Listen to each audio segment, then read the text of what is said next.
Pramod Gupta. Hello दोस्तों, मैं प्रमोद गुप्ता आप सबका यूट्यूब चैनल पर स्वागत करता हूं। पिछले वीडियो में मैंने बात किया था फाइनल अकाउंट के बारे में, जिसमें हम लोग ट्रेडिंग अकाउंट देखा था, पार्टनर्स कैपिटल देखा था, प्रॉफिट लॉस अकाउंट देखा था, बैलेंस शीट देखा था। आज हम बात करेंगे हिडन एडजस्टमेंट का, जो सबसे ज्यादा इंपॉर्टेंट रोल प्ले करता है। Hidden adjustment. हर स्टूडेंट्स ये एडजस्टमेंट देख के डर जाते हैं, उनको समझ में जाता है किस तरह कौन सा कहां पे फिट देना है, कौन सा किस वजह से फिट देना है, कहां पे जाएगा, कहां पे नहीं जाएगा। उसमें कुछ हम लोग लेते हैं जो 12th के एग्जाम में कंपलसरी क्वेश्चन पूछता है। फॉर एग्जांपल यहाँ पे मैं लिख देता हूं कि कौन कौन सा हिडन एडजस्टमेंट आने का चांसेस है। एक debit side, credit side trial balance बना रहा हूं मैं। ये क्रेडिट का रुपीस है, डेबिट रुपीस, ये पर्टिकुलर ये ट्रायल बैलेंस का है, ट्रायल बैलेंस। और यहाँ पे मान के चलो मैं ईयर एंडिंग लेता 31 मार्च 2000, मैंने ईयर एंडिंग लिया 31 मार्च 2000। अभी यहाँ पे कौन कौन से एडजस्टमेंट आने का चांसेस है। फॉर एग्जांपल सबसे इंपॉर्टेंट अगर मान के चलो 10% इन्वेस्टमेंट, ये आ सकता है आपको 40,000। फिर 12% गवर्नमेंट बॉन्ड,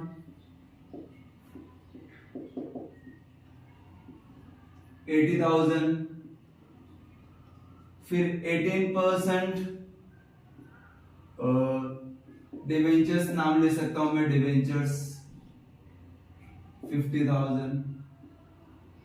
उसके बाद एडवर्टाइजमेंट 2 इयर्स। फिर एक और एडवर्टाइजमेंट आ सकता है, यहां पे मैं 3 इयर्स डाल देता हूं। With effect from 1 Jan 2000। और एडवर्टाइजमेंट डाल देता हूं मैं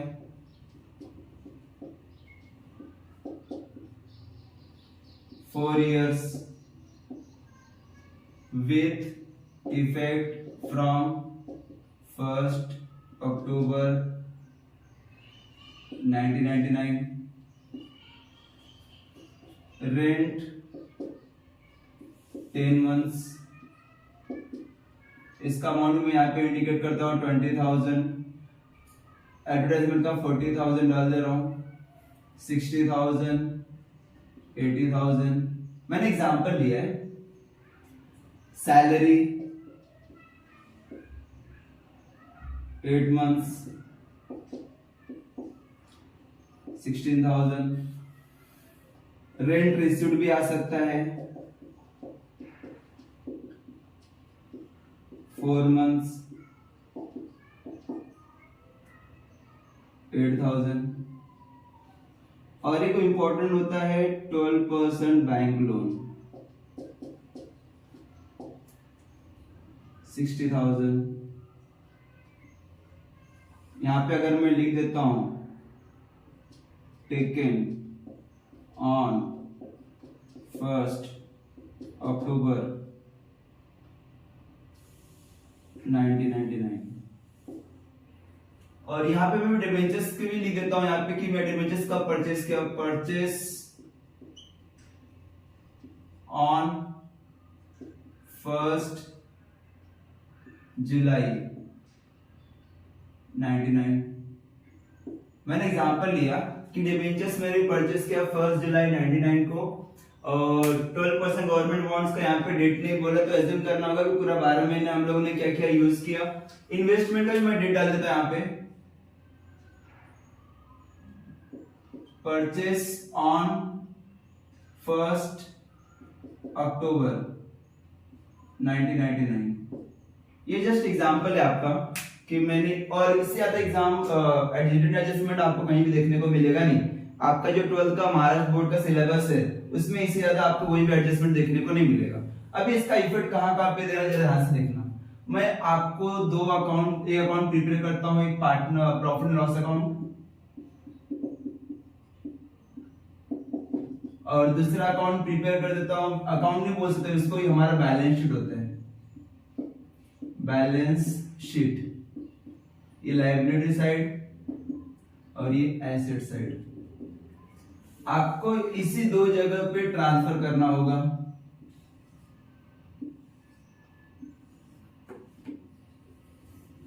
और ये प्रॉफिट लॉस अकाउंट।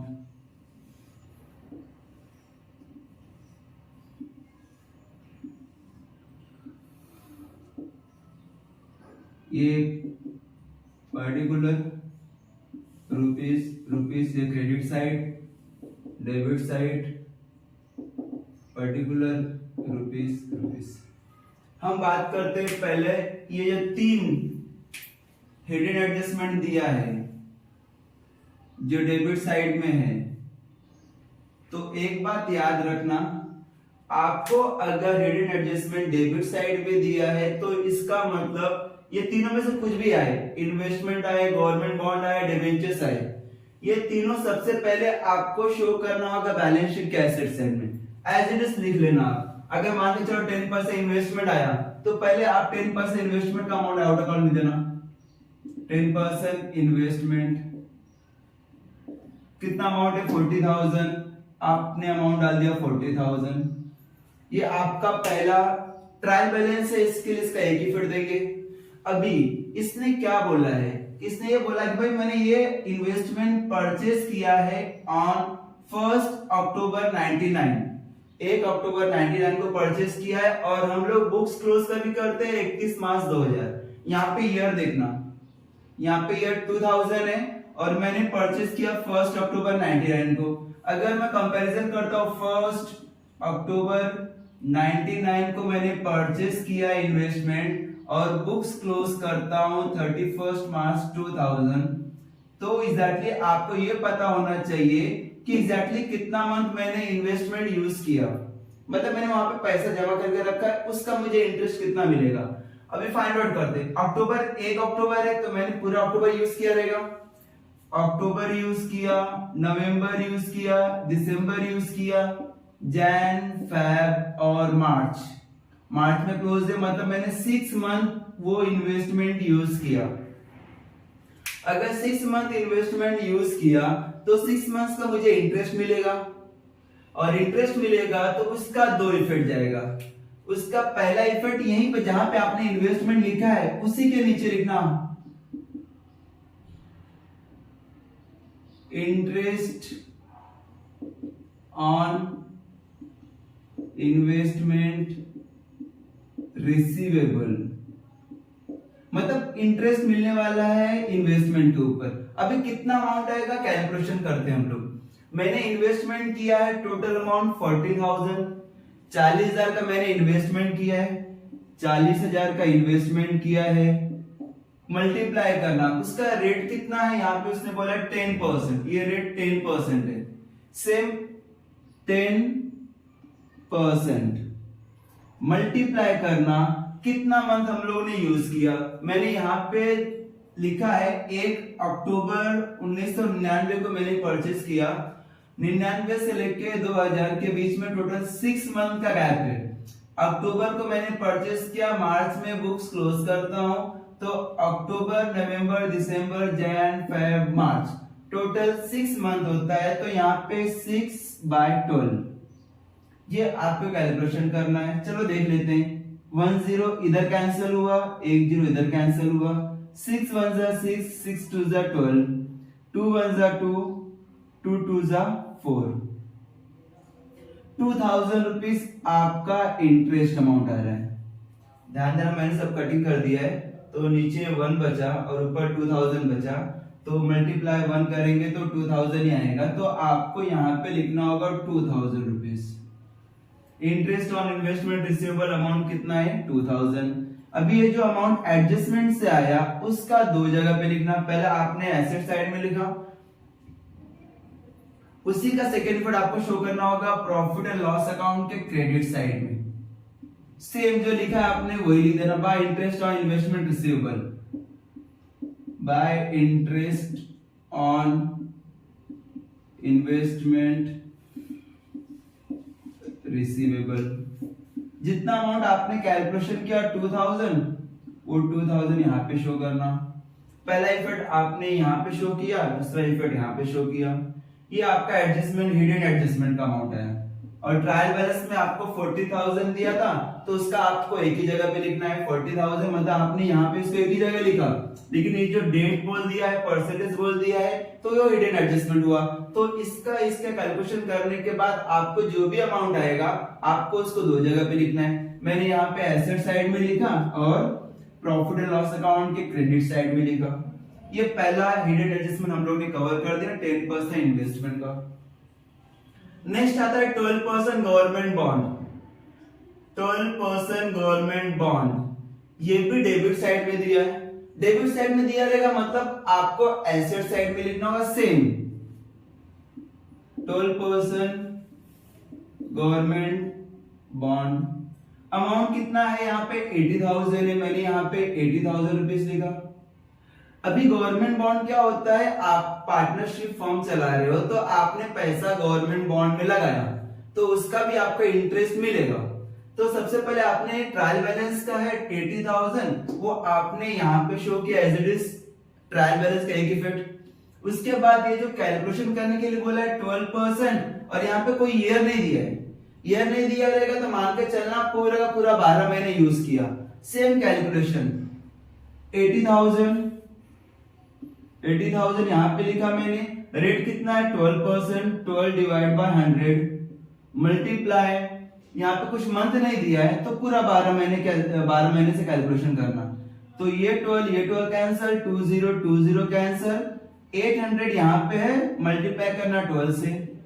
अगर 800 को 12 से मल्टीप्लाई करेंगे तो आप कैलकुलेशन कर सकते हो, तो डायरेक्टली 12 मल्टीप्लाई 8 2 जा 16 के 6 1 8 1 जा 8 प्लस 1 9, और यहाँ पे 20 है, 20 यहाँ पे एज इट इज लिख देना। इसका मतलब टोटल 9,600 आपका इंटरेस्ट आ रहा है, वो आपको इसी के नीचे लिखना होगा, interest on 12% government bond receivable. कितना अमाउंट है 9600। ये आपका पहला इफेक्ट हुआ, ये आपने कैलकुलेशन यहां पे किया ना। इसका सेकेंड इफेक्ट भी सेम यहीं पे लिखना, बाय 12% या interest on 12% government bond receivable.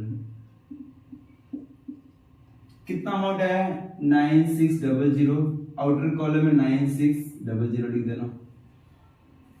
ये आपका सेकेंड एडजस्टमेंट भी हुआ। ध्यान देना सेम इफेक्ट दिया मैंने, क्योंकि डेबिट साइड में है, 40,000 भी डेबिट में, 80,000 भी डेबिट में, तो डेबिट साइड ही हमारा एसेट हुआ। 40,000 यहाँ पे लिखा मैंने और यहाँ पे 80,000 लिखा। इसका जो इंटरेस्ट आएगा उसका भी सेम इफेक्ट रहेगा। Interest on investment receivable 2000, interest on government bond receivable 9600, उसी का सेकंड इफेक्ट आपने शो किया प्रॉफिट लॉस अकाउंट के क्रेडिट साइड में। एक थर्ड वन आता है 18% डिबेंचर्स। ये भी सेम डेबिट साइड में दिया है, तो डेबिट साइड में दिया रहेगा तो आपको एज इट इज लिखना होगा बैलेंस शीट के एसेट साइड में, यहां पे लिखना 18% डिबेंचर्स। कितना अमाउंट है 50,000, यहां पे मैंने 50,000 लिख दिया। ये ट्रायल बैलेंस था, इसका एक इफेक्ट लिखा, लेकिन ये जो ट्रायल बैलेंस के अंदर जो डेट दिया गया है उसने बोला है कि मैंने परचेस किया ऑन 1 जुलाई 99। मैंने 1 जुलाई 99 को परचेस किया है 50,000 का 18% डिबेंचर्स, तो इसका भी आपको कैलकुलेशन करना पड़ेगा। 50,000 का मैंने परचेस किया, मल्टीप्लाई करना 18%। अभी वो कितने महीने के लिए रहेगा आपको कैलकुलेशन करना। कभी परचेस किया उसने 1 जुलाई को, 1 जुलाई को परचेस किया है, बुक्स क्लोज कर रहे कभी मार्च में, मतलब जुलाई अगस्त सितंबर अक्टूबर नवंबर दिसंबर जैन फेब मार्च, टोटल 9 मंथ्स हम लोग ने यूज किया। तो 9 मंथ्स का कैलकुलेशन करना। वापस मैं रिपीट करता हूं, ये 18% डिवेंचर्स परचेज किया है 1 जुलाई 99 को। 1 जुलाई 99 को परचेज किया है, बुक्स क्लोज किया 31 मार्च 2000 को। तो 99 जुलाई 99 से अगर मैं कंपैरिजन करता हूँ 31 मार्च तक, तो टोटल 9 मंथ्स होता है। नहीं समझे, वापस बता। जुलाई में परचेज किया है, अगस्त यूज किया, सितंबर, अक्टूबर, नवंबर, दिसंबर, जैन, फेब, मार्च, 1 2 3 4 5 6 7 8 9 9 मंथ्स यूज किया। 9 मंथ्स यूज किया तो 9 मंथ्स का आपको इंटरेस्ट मिलेगा। तो सेम यहाँ पे 9 डिवाइड बाय 12 और कैलकुलेशन करेंगे तो कितना होगा, 2 0 यहां से कैंसिल हो गया, 6 2 12, 6 3 18, 2 1 2, 250 डिवाइड बाय 500। अभी 250 यहाँ पे है, मल्टीप्लाई 3 मल्टीप्लाई 9, 250 मल्टीप्लाई 3 मल्टीप्लाई 9, ऊपर ये बचा, नीचे बेस में कुछ भी नहीं है, तीनों को मल्टीप्लाई करने कितना होगा, 9 मल्टीप्लाई 3 27 मल्टीप्लाई 250। अभी इसको कैलकुलेशन करना है, 250 मल्टीप्लाई 27, आप कैसे भी कैलकुलेशन कर सकते हो। 2 मल्टीप्लाई 7 मल्टीप्लाई 0 0, 7 मल्टीप्लाई 5 35, 7 मल्टीप्लाई 2 कितना होता है 14, प्लस 15 16 17 1750, 2 मल्टीप्लाई 0 0, 5 मल्टीप्लाई 2 10 0, यहाँ पे 1, 2 मल्टीप्लाई 2 इक्वल टू 4 1 5 0 5 7 6 6 7 5 0 आपका इंटरेस्ट आ रहा है। तो वही सेम एज इट इज यहां पे लिखना, interest on 18% government, sorry debentures बोल सकते हैं इसको, क्यों डिबेंचर्स का है, डिबेंचर्स रिसीवेबल अमाउंट 6750। इसका सेकेंड इफेक्ट भी same, bye interest on 18% debentures receivable 6750। ये आपका ये तीनों हिडन एडजस्टमेंट क्लियर हुआ। मैंने डेट अलग अलग लिया है तो अलग अलग कैलकुलेशन करना है। एक पे पूरा 12 महीने का कैलकुलेशन करना है क्योंकि यहाँ पे डेट नहीं बोला है। एक पे 9 महीने का कैलकुलेशन करना है क्योंकि जुलाई में परचेस किया। एक को अक्टूबर में परचेस किया इसलिए इसको 6 मंथ्स के ऊपर कैलकुलेशन करना है। और ये दोनों डेबिट साइड में, तीनों डेबिट साइड में दिया है तो तीनों का इफेक्ट सेम रहेगा। आपको तीनों मैंने इन्वेस्टमेंट भी एसेट साइड में लिखा, 12% गवर्नमेंट बॉन्ड भी एसेट साइड में लिखा, 18% डिबेंचर्स भी एसेट साइड में लिखा। अगर तीनों एसेट साइड में आ रहा है तो इसका जो इफेक्ट है वो भी सेम रहेगा। मतलब इसी के नीचे मैंने लिखा इंटरेस्ट ऑन इन्वेस्टमेंट रिसीवेबल, इसका सेकेंड इफेक्ट मैंने यहां पे शो किया क्रेडिट साइड में।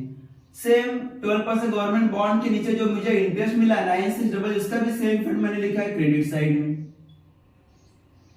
इसका जो 18% डिबेंचर उसका भी मैंने इंटरेस्ट लिखा क्रेडिट साइड में। मतलब आपका अगर एसेट है, आपने कहीं इन्वेस्ट किया है, उसका पैसा अगर इंटरेस्ट आपको मिलेगा तो इफेक्ट सेम रहेगा, एक एसेट साइड में, दूसरा प्रॉफिट लॉस अकाउंट के क्रेडिट साइड में। ये फिक्स है और एग्जाम में आएगा जरूर। कोई भी क्वेश्चन में उठा के देखो उसमें ये इन तीनों में से कोई एक तो रहता ही रहता है, उसके बाद बाकी सब कैलकुलेशन करना पड़ता है। इसमें अगर डाउट रहेगा तो प्लीज पूछना। फिर भी आप एक बार, दो बार, तीन बार जितना हो सके ध्यान से कैलकुलेशन करो और जब डाउट रहेगा तो कमेंट में मुझसे पूछ सकते हो, मैं आपको वापस एक्सप्लेन कर दूंगा। लेकिन ये याद रखना, ये तीनों से नाम कुछ भी रहता है, यहाँ पे अमाउंट अलग हो सकता है, रेट सेम हो सकता है या अलग भी हो सकता है। यहाँ पे 10%, 12%, 18%, 8% कुछ भी हो सकता है। इन्वेस्टमेंट, गवर्नमेंट, डिबेंचर्स, ये कुछ भी हो सकता है। तो इन तीनों अगर डेबिट साइड में रहेगा तो डेबिट साइड का आपको पूरा लिखना होगा as it is asset side में। और इसका जो हिडन एडजस्टमेंट का जो डेट दिया रहेगा, रेट एक बार रेट बोल दिया है, डेट बोल दिया है या सिर्फ रेट बोला रहेगा तो उसको आपको दो जगह पे लिखना होगा। एक एसेट साइड में और दूसरा क्रेडिट साइड में। ये आपका फर्स्ट ये पार्ट कंप्लीट हुआ। उम्मीद है कि आपको डाउट नहीं हुआ रहना चाहिए। आगे देखते हैं। आगे एडवर्टाइजमेंट, ये हमारा खर्चा है, ये 80,000 है।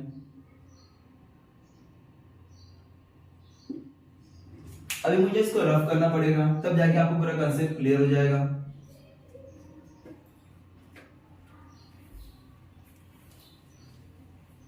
इसको लिखा रहेगा, स्क्रीनशॉट निकाल लेना है तो फिर लिख लेना अच्छे से।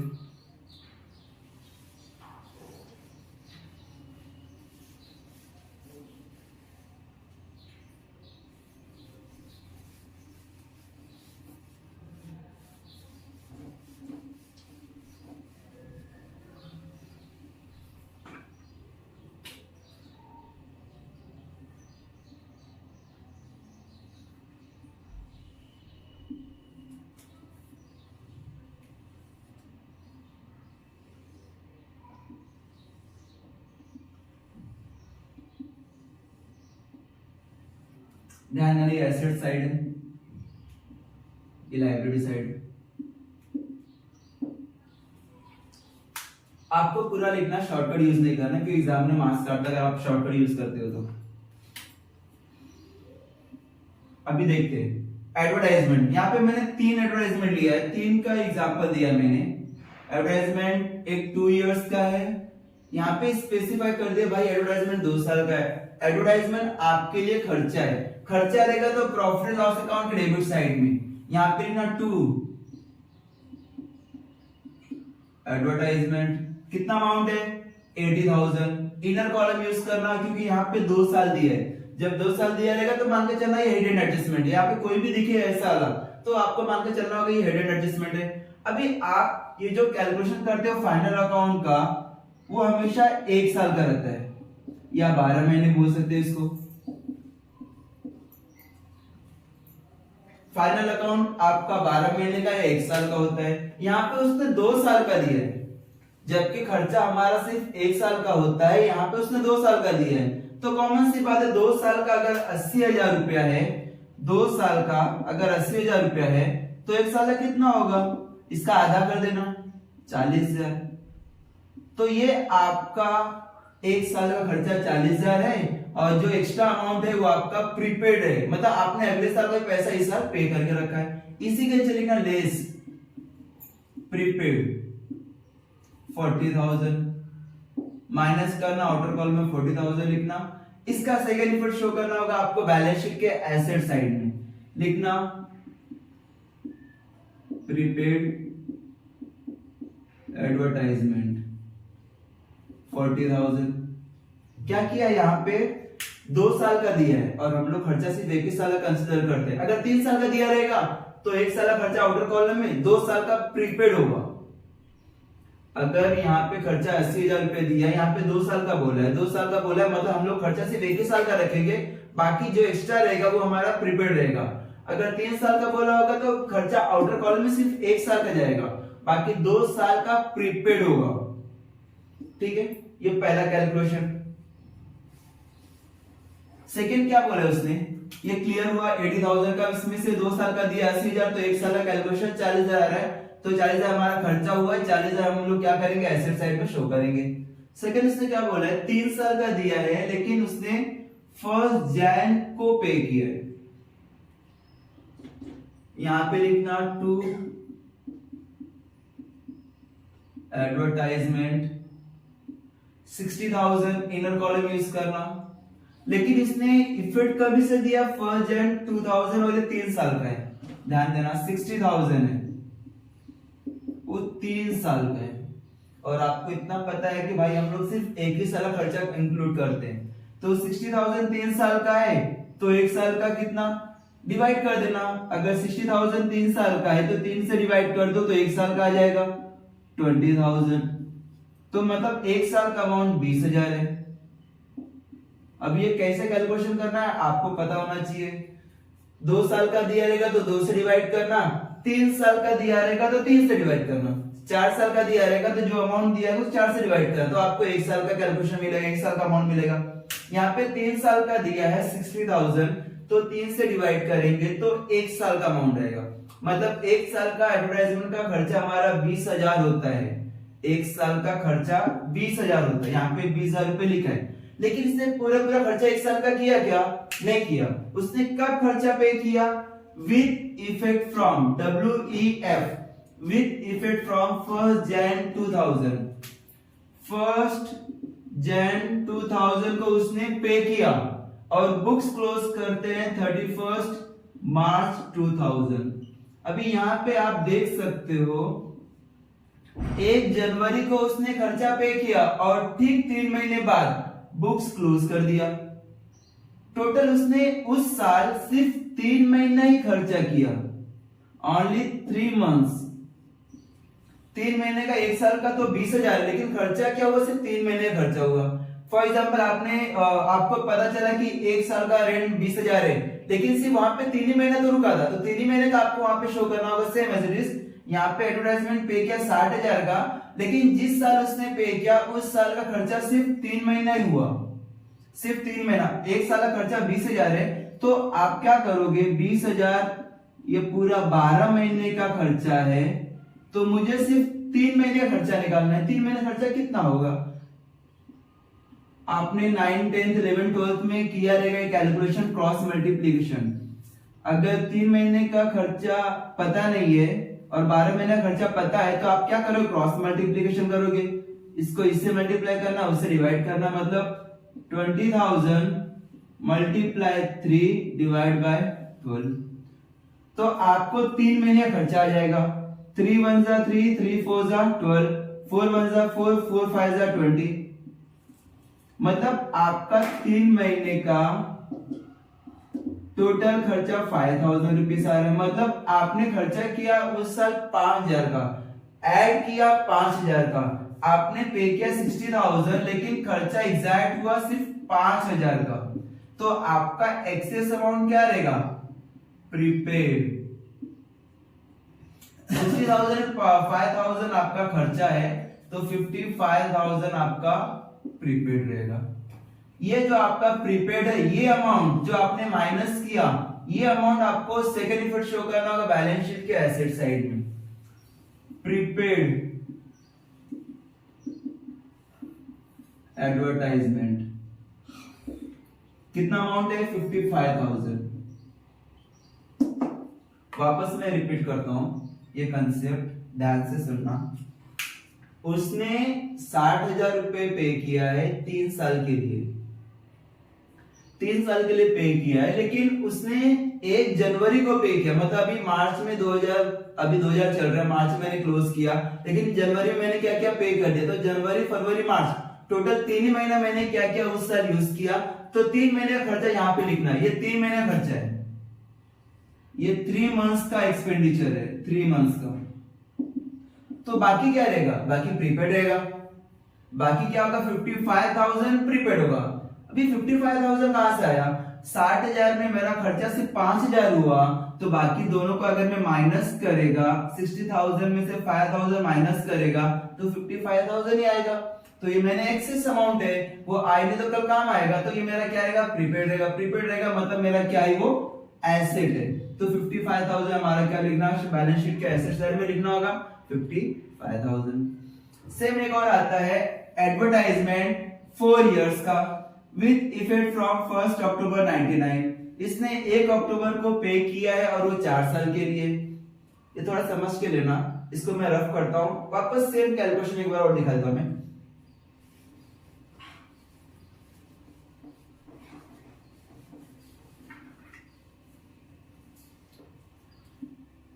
ध्यान देना यहाँ पे। अभी इसने क्या बोला? ये एडवर्टाइजमेंट पे किया 4 साल का 40,000 रुपए, 4 साल का अमाउंट है 40,000 रुपया, और इसने 1 अक्टूबर को भरा है। अभी आप ये देखना 1 अक्टूबर 99 को उसने पैसा पे किया है और बुक्स कभी क्लोज करते 31 मार्च 2000, 31 मार्च 2000। टोटल उसने कितना मंथ यूज किया? अक्टूबर, नवंबर, दिसंबर, जैन, फेब, मार्च, मतलब खर्चा सिर्फ 6 मंथ का हुआ। तो यहाँ पे आपका जो अमाउंट आएगा आउटर कॉलम में वो सिर्फ 6 मंथ का रहेगा। भले 4 साल का पे किया तो 4 साल में 6 महीने का आपका खर्चा, बाकी 3 साल 6 महीना आपका प्रीपेड होगा। चलो कैलकुलेशन करते हैं। 4 साल का अगर 40,000 है तो 4 से 1 साल का कितना होगा, क्रॉस मल्टीप्लीकेशन। या तो मैंने आपको बोला था 4 साल का 40,000 है तो 4 से डिवाइड कर देना तो 1 साल का आएगा। तो 40,000 अगर 4 साल का है तो डिवाइड किया तो 10,000 रुपए 1 साल का अमाउंट आ रहा है। ये 10,000 रुपीज 1 साल का अमाउंट है। 1 साल मतलब 12 महीने का अमाउंट है। और मैंने खर्चा कितना किया, सिर्फ 6 महीने का। अगर 1 साल मतलब 12 महीने का अमाउंट 10,000 आता है तो 12 महीने का 10,000 तो 6 महीने का आधा हो जाएगा ना। 12 महीना 10,000 तो 6 महीना, इसका आधा 12 का आधा 6 होता है तो 10 का आधा कितना होगा, 5 होगा। तो हमारा टोटल अमाउंट 5,000 रुपए खर्चा हुआ। तो ये जो खर्चा 6 महीने का खर्चा है ये आपको शो करना होगा प्रॉफिट लॉस के डेबिट साइड में आउटर कॉलम में, कि मतलब यहाँ पे आपका खर्चा हुआ सिर्फ 5,000 रुपया। तो इसका मतलब टू एडवर्टाइजमेंट टोटल 40,000 आपने भरा था, लेकिन प्रीपेड हुआ कितना, प्रीपेड हुआ 40,000 में मेरा खर्चा 5,000 ही हुआ तो बाकी 35,000 रुपए मेरा क्या रहेगा, प्रीपेड। अरे 35,000 कहां से आया, 40,000 में से 5,000 माइनस करो ना। 40,000 रुपए मेरा टोटल मैंने पे किया था, जिसमें से 5,000 खर्चा हुआ। अभी 5,000 कहां से आया, यहां से आया।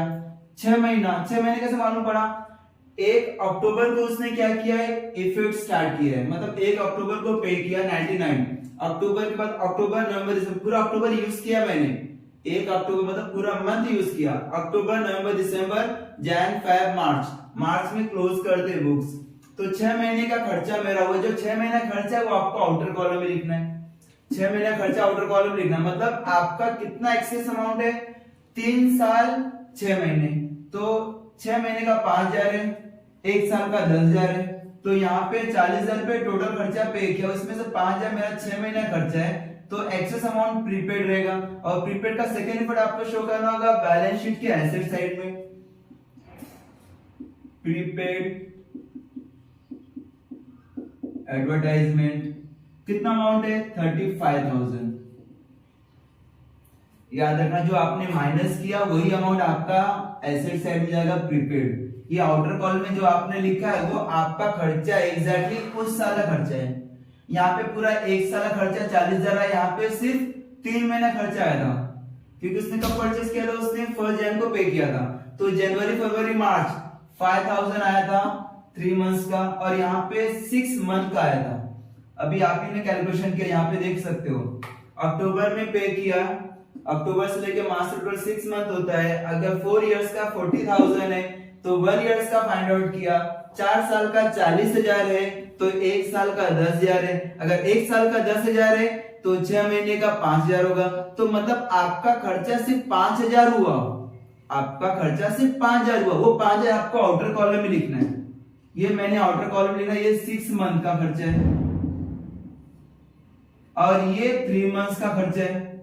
तो जो आपने उस साल खर्चा किया, जितने मंथ खर्चा की, वो आपको आउटर कॉलम में लिखना है। और जो भी डिफरेंस रहेगा वो आपका प्रीपेड होगा। प्रीपेड आपको माइनस करना होगा और सेकेंड इफेक्ट बैलेंस शीट के एसेट साइड में लिखना होगा। बस ये एडवर्टाइजमेंट, इससे ज्यादा हम लोग कुछ पूछते नहीं है। क्वेश्चन पेपर उठा के देखोगे, इससे ज्यादा हम लोग कभी भी कुछ नहीं पूछेंगे। या तो डायरेक्टली दिया रहेगा 2 साल का, 3 साल का, 4 साल का, या तो विद इफेक्ट फ्रॉम दिया रहेगा, भाई इतने दिन को इस दिन मैंने क्या किया, पे कर दिया। बस ये दोनों मैंने यहाँ पे एग्जांपल दिए, एक 3 महीने का एग्जांपल दिया और एक 6 महीने का एग्जांपल दिया। और माइनस करने के बाद जो आप माइनस करोगे, मैंने कहा जो माइनस करोगे, माइनस वाला अमाउंट आपको बैलेंस शीट के एसेट साइड में लिखना है। और यहाँ पे इनर कॉलम में ट्रायल बैलेंस का अमाउंट लिखना है। एक इफेक्ट, ये 80,000 का मैंने एक ही जगह पे लिखा, यहाँ पे 60,000 को एक ही जगह पे लिखा, यहाँ पे 40,000 को भी एक ही जगह पे लिखा यहाँ पे। लेकिन इसके थ्रू जो ट्रायल बैलेंस में हिडन एडजस्टमेंट दिया है, जो अमाउंट आया कैलकुलेशन करने के लिए, उसका मैंने 2 इफेक्ट दिया, 55,000, 40,000, 35,000, 55,000, 35,000, 40,000। ये आराम से देखना वीडियो, धीरे धीरे स्किप मत करना, नहीं तो फिर कंफ्यूज हो जाएगा कि भाई इसका इफेक्ट कहां से आया। और इस इफेक्ट सेम है, अगर एडवर्टाइजमेंट के ऊपर खर्चा आता है तो हमारा खर्चा है, और जो भी एक्सेस अमाउंट दिया रहेगा वो आपका क्या रहेगा, प्रीपेड रहेगा। यहां तक क्लियर है? होप कि आपको थोड़ा बहुत समझ में आता रहेगा। नहीं समझे तो वापस दोबारा वीडियो देखना, फिर आपको पूरा कंसेप्ट क्लियर हो जाएगा। आगे बढ़ते हैं, इसको मैं रफ कर देता हूं।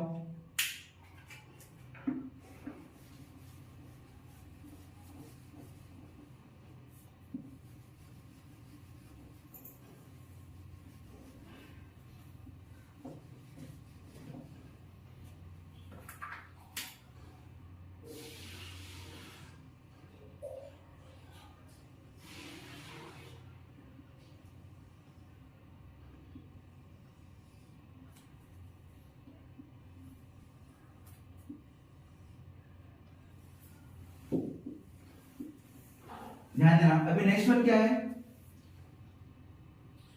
ये तीनों भी हम लोगों ने कवर कर दिया। 40,000, 80,000, 60,000। अभी ध्यान देना, ये भी डेबिट साइड में, ये भी डेबिट साइड में, दोनों का डिफरेंस क्या है, ये आपका एसेट है और ये आपका खर्चा है। एसेट अलग होता है, खर्चा अलग होता है, मैंने इसके लिए एक साथ कंबाइन करके रखा है कि आपको कंफ्यूज ना हो। फिर एक आता है खर्चा, ये भी हम आपका खर्चा ही है। रेंट दिया है, सैलरी दिया है, यहाँ पे रेंट उसने बोला है कि 10 मंथ्स का। सिंपल सी बात है, इसके पहले मैंने बताया था कि जो भी एक्सपेंसेस होता है वो 1 साल का होता है। 1 साल मतलब 12 महीने का। यहाँ पे उसने रेंट दिया 10 मंथ्स, आपको लिखना होगा टू रेंट। 10 मंथ्स का 20,000 दिया है। ये जो 20,000 दिया है डिवाइड करना 10 से, क्योंकि 10 मंथ्स का है तो आपको 1 महीने का निकलेगा। 1 महीने का 2,000 है। और मैंने आपको क्या बोला था, खर्चा आपका हमेशा 1 साल का होता है। यहाँ पे उसने 10 महीने का दिया है तो 2 महीने का आउटस्टैंडिंग हुआ। 10 महीने का खर्चा पे किया है, जबकि हम लोग पे करेंगे 12 महीने खर्चा पे करेंगे। 10 महीने का 20,000 है तो 1 महीने का 2,000 आया। 1 महीने का 2,000 तो 2 महीने का 4,000 हुआ, तो 2 से मल्टीप्लाई कर देना, 2 महीने का बाकी है तो टोटल 4,000 रुपए अमाउंट आएगा। ये आपको ऐड करना होगा, इसे बोलते हैं आउटस्टैंडिंग। 4,000 रुपीज ऐड किया, टोटल अमाउंट 24,000। ये जो आउटस्टैंडिंग है आपको शो करना होगा बैलेंस शीट के लायबिलिटी साइड में। यहां पे लिखना आउटस्टैंडिंग रेंट अमाउंट रहेगा, जो इनर कॉलम में लिखा था माइनस प्लस करके वो 4,000 रुपीज लिखना। सिंपल है।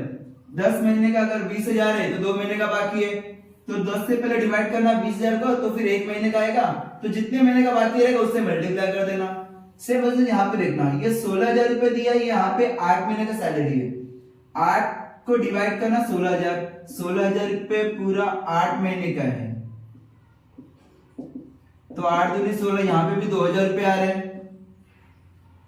अगर 16,000 को 8 से डिवाइड करेगा तो 2,000 आएगा। इसका मतलब 1 महीने का 2,000। यहाँ पे कितना महीना बाकी है, 12 महीने का हम लोग हमेशा लेते हैं। ये भी खर्चा 12 महीने का, ये भी खर्चा 12 महीने का, लेकिन इसने 8 महीने का ही सैलरी पे किया, तो मतलब 4 महीने का बाकी है। अगर 1 महीने का 2,000 तो 4 महीने कितना होगा, 4 से मल्टीप्लाई कर देना, 8,000। तो यहाँ पे लिखना टू सैलरी, टोटल अमाउंट इसने पे किया 16,000, एट आउटस्टैंडिंग कितना अमाउंट है, 8,000 रुपीज। 8,000 बाकी है, टोटल अमाउंट ऐड करना, टोटल अमाउंट 24,000। इसका सेकंड पार्ट शो करना होगा बैलेंस शीट के लायबिलिटी साइड में। आउटस्टैंडिंग हमेशा लायबिलिटी साइड में आएगा। Outstanding salaries, total amount 8,000। जो आपने इनर कॉलम में प्लस किया वही अमाउंट आपको लायबिलिटी साइड में लिखना है। यहाँ पे 4,000 आपने इनर कॉलम लिखा, 4,000 ये आपने प्लस किया, इसका सेकंड इफेक्ट लायबिलिटी साइड में लिखा 4,000। यहाँ पे भी 8,000 अमाउंट आया, उसका भी सेकंड इफेक्ट आपने शो किया बैलेंस शीट के लायबिलिटी साइड में।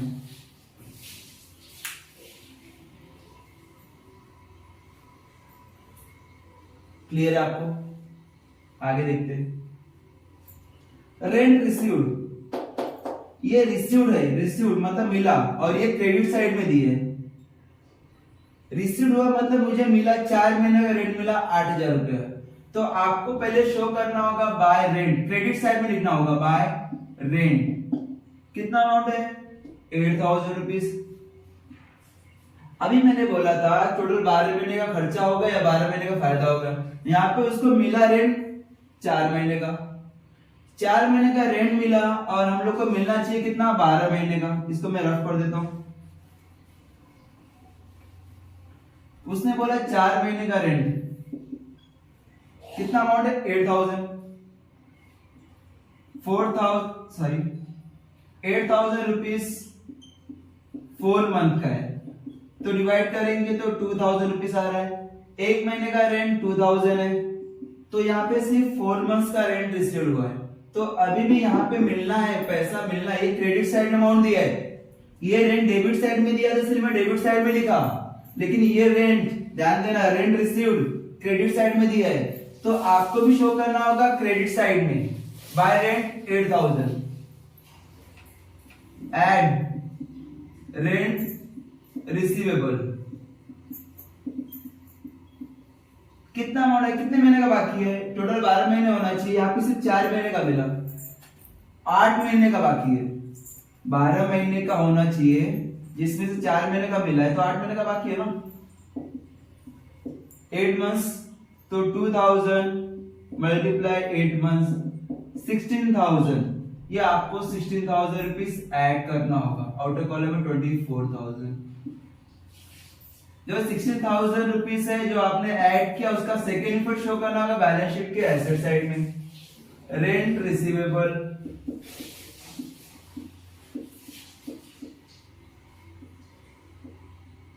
$16,000, ये रेंट भी हो गया। ये क्रेडिट साइड में दिया था इसलिए मैंने क्रेडिट साइड में लिखा और एसेट साइड में लिखा। ये क्रेडिट साइड और एसेट साइड, और ये दोनों डेबिट साइड में दिया था 4,000 और 8,000, ये दोनों डेबिट साइड में दिया, इसलिए मैं लायबिलिटी साइड में लिखा। मतलब खर्चा आपका रहेगा तो आपको पे करना पड़ेगा, इसलिए आपके ऊपर कर्ज रहेगा। लेकिन आपका पैसा इनकम रहेगा तो आपको जब मिलेगा वो आपका एसेट होगा, रिसीवेबल है, रिसीवेबल। 8 महीने का मिलना बाकी है, तो आपके लिए वो क्या रहेगा, एसेट होगा। एक नेक्स्ट आता है, एक लास्ट वन जो सबसे इंपॉर्टेंट है, 12% बैंक लोन, 10% बैंक लोन, कुछ भी आ सकता है। देख लेते इसको। ये क्रेडिट साइड में दिया, ये लोन है, लोन आपको पहले लिख देना होगा लायबिलिटी साइड में। यहां पे मैं लिख देता हूं 12% बैंक लोन, 12% बैंक लोन। कितना अमाउंट है 60,000। इसने कभी लिया 1 अक्टूबर को लिया, सेम डेट ध्यान देना, 1 अक्टूबर को लोन लिया। बुक्स क्लोज करते 31 मार्च 2000। 1 अक्टूबर 99 को लोन लिया, बुक्स क्लोज किया 31 मार्च 2000। कंपैरिजन करना, टोटल कितना मंथ है, अक्टूबर, नवंबर, दिसंबर, जैन, फेब, मार्च, 6 मंथ आपने लोन लिया है अक्टूबर को, और मार्च में बुक्स क्लोज करते तो आपको 6 महीने का इंटरेस्ट पे करना है, क्योंकि आपके ऊपर कर्ज है, ये लायबिलिटी है।